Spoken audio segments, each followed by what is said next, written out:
Welcome back to the deep dive. So I was looking at the calendar for this one, and honestly, when I see February 2nd, my brain, it immediately goes to one place. Let me guess.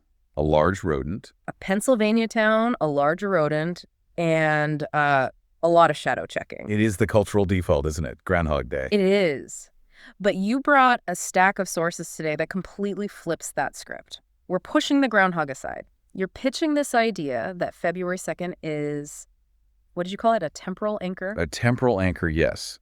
Think of it like taking a core sample of the Earth, but instead of dirt, we're drilling through time. Okay. And if you drill down specifically on this one date, February 2nd, you don't just find random events. You hit this incredibly dense, unbroken vein of African-American history. And it's not just stuff that happened. The way these articles lay it all out, it feels like a real narrative. We've got a timeline stretching from, the post-Civil War era all the way to the Obama administration. And the themes are surprisingly consistent. That's what I thought. That's the aha moment for me. We're going to talk about a 19th century inventor, a biologist who was arguably too smart for his time, a ballerina facing down the KKK, and the top law enforcement officer in the country. Wow. They span centuries, but they are linked by this date and by a cycle of, innovation, exclusion, and eventually legal justice. So let's start digging. The first layer of this core sample takes us back to 1897. And I love this because it starts with something I guarantee every single person listening has in their kitchen drawer right now. Oh, if you eat ice cream, you definitely do. We are talking about the ice cream scoop. But not just any scoop, the mechanical one. The one with the little trigger. The one with the little trigger you press with your thumb that scrapes the bowl clean. The ice cream mold and disher. Officially. That's the one. So on February 2nd, 1897, a man named Alfred L. Krell gets the patent for this. But the backstory you highlighted is what got me. He wasn't like an engineer by trade, was he? No, and that's the beauty of it. He was working as a porter in a hotel and drugstore in Pittsburgh. And if you've ever watched someone try to scoop hard ice cream with a regular spoon, you know the struggle. It's a two-handed operation. One hand to scoop, one to pry it off the spoon. It's a mess. Exactly. It's messy, it's slow, and it's frustrating.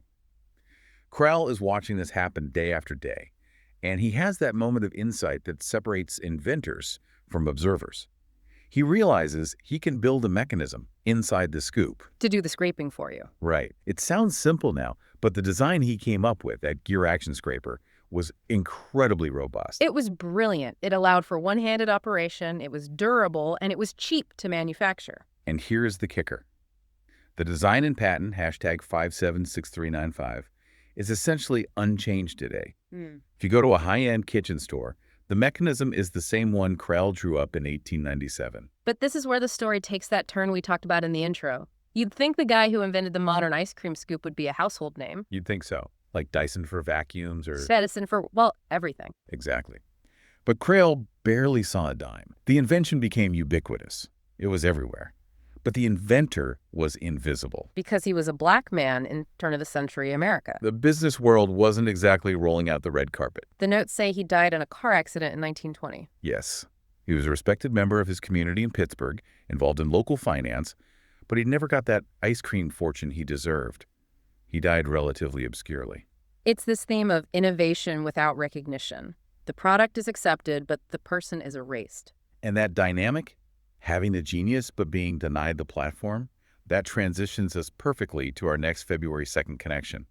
We're jumping forward to 1915. This is the story of Ernest E. Just, and I have to admit, I had not heard of him before reading this, which now feels like a crime because his nickname was the Black Apollo of Science. That is a heavy title. It really is. It fits him.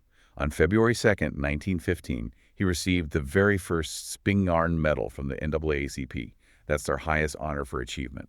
And Just was a giant in biology. I was reading through the description of his work, and it got pretty technical. He was studying cells, but you made a note here about studying the cell whole. Why was that such a big deal? This is crucial to understanding his genius. At the time, the standard way to study a cell was basically to destroy it. You'd kill the specimen, stain it, slice it up, and look at the dead parts to guess how it worked. So it's like trying to understand how a car engine works by blowing it up and looking at the shrapnel. Perfect analogy. Thought that was backward. He insisted on studying the cell while it was living. He looked at the surface of the cell not as just a wrapper, but as the active gateway for life. And one of the terms that popped up in his research was experimental parthenogenesis. I'm going to need you to break that down for me because it sounds like sci-fi. It basically was sci-fi in 1915. Parthenogenesis is a fancy way of saying virgin creation. Just figured out how to trigger a cell to divide, to start the process of creating life without a sperm cell. You're kidding. He could induce development chemically. He was creating life in a petri dish in 1915. Exactly. He was rewriting our understanding of fertilization. He graduated magna cum laude from Dartmouth. He was Phi Beta Kappa. I mean, he was undeniably brilliant. And here's that pattern again. He hits a wall. A massive wall. Yeah. He wanted a faculty position at a major research university. But in 1915 America, no white university would hire a black man no matter how many times he revolutionized cell biology. So what did he do? He went into exile. Not legally, but professionally. He realized that to be treated as a scientist first and a black man second, he had to leave the United States. He had to leave the country. He spent years working in Naples, Italy, in Berlin, in France. That is wild. He had to cross the Atlantic just to get a seat at the table. And the tragic irony is that he was the first American invited to the prestigious Kaiser Wilhelm Institute in Berlin. The Europeans revered him. But think about the timing. He's in Europe in the 1930s. Oh, the Nazis. The Nazis. He escapes American racism only to walk straight into the rise of the Third Reich. He was eventually imprisoned briefly in France when the Nazis invaded. No. The U.S. State Department actually had to rescue him. So he comes back home. He does. But he was broken by the experience. He died of pancreatic cancer in 1941, shortly after returning. So you have Crowell, whose invention was stolen by ubiquity, and Just, whose genius was exiled by segregation. It's a heavy start to the timeline, but the chain keeps going. We jump to another February 2nd. This time, it's a birthday. February 2nd, 1935, the birth of Raven Wilkinson. And we're moving from science to the arts. She was a ballerina. One of the most important ballerinas you've likely never seen perform. In 1955, she became the first African-American woman to dance full-time with the Ballet Russe de Monte Carlo. Right, which was a major world-class company. A huge deal. Now, the sources mentioned something interesting about her appearance. She was light-skinned. How did that play into her career? It was a double-edged sword. The Ballet Russe had a lot of South American dancers, so initially Wilkinson could sort of blend in. The management knew, but they didn't broadcast it. It allowed her to get her foot in the door. But then they went on tour? To the South. Right, and this is where the reality of the land of the free just crashes into the art. There's a story that really vividly illustrates the danger she was in. The troupe is in Atlanta, checking into a hotel. And the manager looks at Raven and asks her point blank, "Are you colored?" That's a terrifying moment in 1950s Georgia. She could have lied, right? She could have, but she refused. She said she wouldn't deny who she was. And immediately the dynamic shifts. So she's kicked out of the white hotel. Kicked out. She has to go find a colored motel. She has to take colored taxis. So she's dancing the Swan Queen or whatever on stage, living this high art fantasy, and then stepping off stage right into Jim Crow. And it got worse. The KKK got wind of her presence. In Montgomery, Alabama, members of the Klan actually boarded the tour bus looking for her. They raided the bus. They did. The other dancers tried to protect her, but the threat was so visceral, so constant, that the company eventually told her she couldn't go any further. They basically said, "We can't protect you and we can't promote you." So like Ernest Just, she had to leave. She went to Holland, joined the Dutch National Ballet. She had to go to Europe to find the freedom to just be a dancer. But unlike Just, she did get to see her legacy bear fruit. She did. She eventually returned to the New York City Opera. But the most beautiful part of the chain is her mentorship. She became a mentor to Misty Copeland, who became the first Black female principal dancer at the American Ballet Theater. Exactly. There's a direct line. Wilkinson took the blows in the 1950s, so Copeland could soar in the 2000s. The chain didn't break. It just stretched across the ocean and back. Okay, so we've looked at the 19th and 20th centuries, but you have a segment in here that zooms way, way out. You want to take this back to the Revolutionary War. We have to. If we want to understand the roots of this struggle, specifically the idea of fighting for a country that doesn't fight for you, we have to look at the Carolina Corps. And this connects to our date. It does. But first, set the scene. It's the end of the Revolutionary War, 1782. The British are losing. They are evacuating Charleston. And on those ships are thousands of black men and women. These were the people who sided with the British. Yes. The Black Dragoons, the Black Pioneers, enslaved people who were promised freedom if they fought for the crown. And now they're being evacuated to escape re-enslavement by the victorious Americans. Which is already a mind-bending perspective. The bad guys in our history books were the liberators for these men. Yeah, that's wild. Exactly. But here is the paradox. The British take these men to the Caribbean Grenada, St. Lucia, and they form them into a military unit called the Carolina Corps. But their job is to police the West Indies. Wait, so they are formerly enslaved men Yeah. policing islands full of enslaved people. It is incredibly messy. They were tasked with catching maroons escaped slaves. They were caught in this impossible space between the white British officers and the black enslaved population. That sounds like a moral nightmare. It was, but, and this is the key insight, they used it. They realized they were indispensable to the British military in the tropics.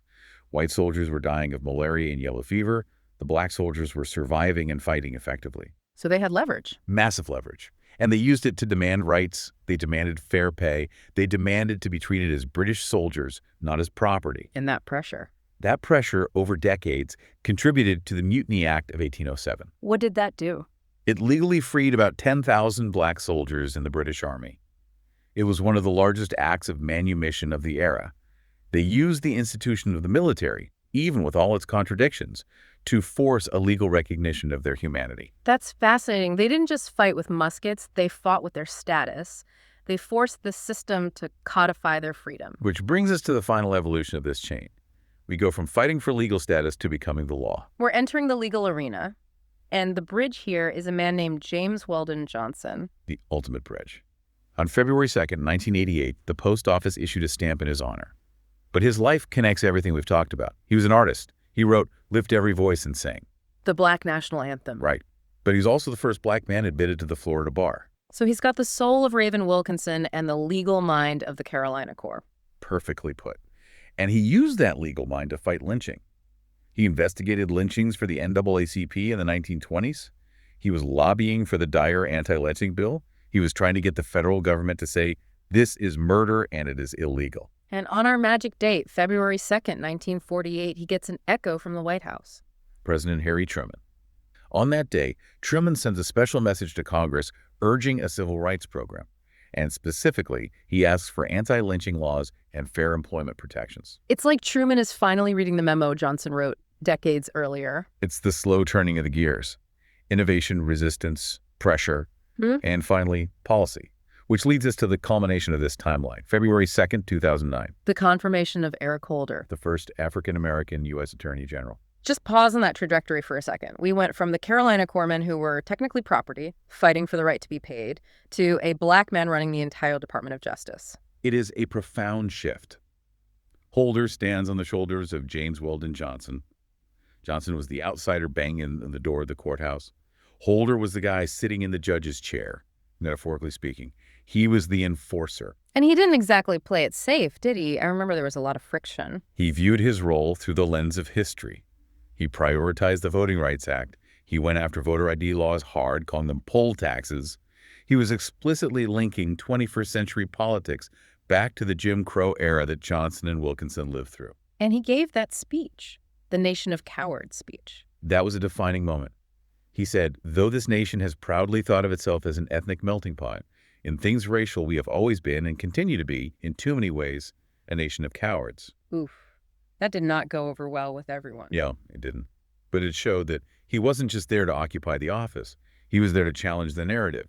He was saying, we are still not talking about this honestly. And his tenure wasn't without its own scandals. The sources mention Fast and Furious. Right. The gun-walking operation, it was a mess. Holder was held in contempt of Congress over document releases, the first attorney general to have that happen. Wow. Now, the inspector general eventually cleared him of knowing about the tactics beforehand, but it shows that reaching the top doesn't mean the fight stops. It just changes. Instead of fighting for a patent or a hotel room, you're fighting congressional oversight and political optics. Precisely. But the power dynamic has flipped. He had the agency. So when we look at this temporal anchor, this slice of February 2nd, what are we actually seeing? Because it's not just a list of names. We are seeing the anatomy of progress. It's not a straight line. It's a cycle. You have the spark of innovation like Crowell or Just. Then you have the backlash of exclusion, the ignored patents, the exit. Right. Then comes Resilience Wilkinson dancing, the Carolina Corps bargaining. And finally, you get justice, or at least the position of power to enforce it, like Holder. It makes you rethink the whole concept of a first. We love to celebrate first black this or first black that. But hearing these stories, the firsts usually paid an incredibly high price. That's the thing to sit with. A first is often a lonely, dangerous place to be. Alfred Krell was a first. Ernest Just was a first. They didn't get parades. They got erasure and exile. So here's the question I'm left with. If we look at this unbroken chain from 1782 to 2009, is the chain finished? Or are we just in the middle of a link we can't see yet? I think that's the provocative thought for the listener, who is the Alfred Krell of 2024, who is inventing something brilliant right now on this February 2nd, but is being ignored because of who they are. What struggle is happening today that we won't understand the significance of for another 50 years? That's going to keep me up tonight. History's happening right now. Yeah. We're just the ones living through the messy part. Well, on that note, next time you open your kitchen drawer and grab that ice cream scoop, take a second, look at the mechanism, and remember Alfred Krell. And remember that history is hiding in plain sight. Thanks for diving deep with us. We'll see you next time.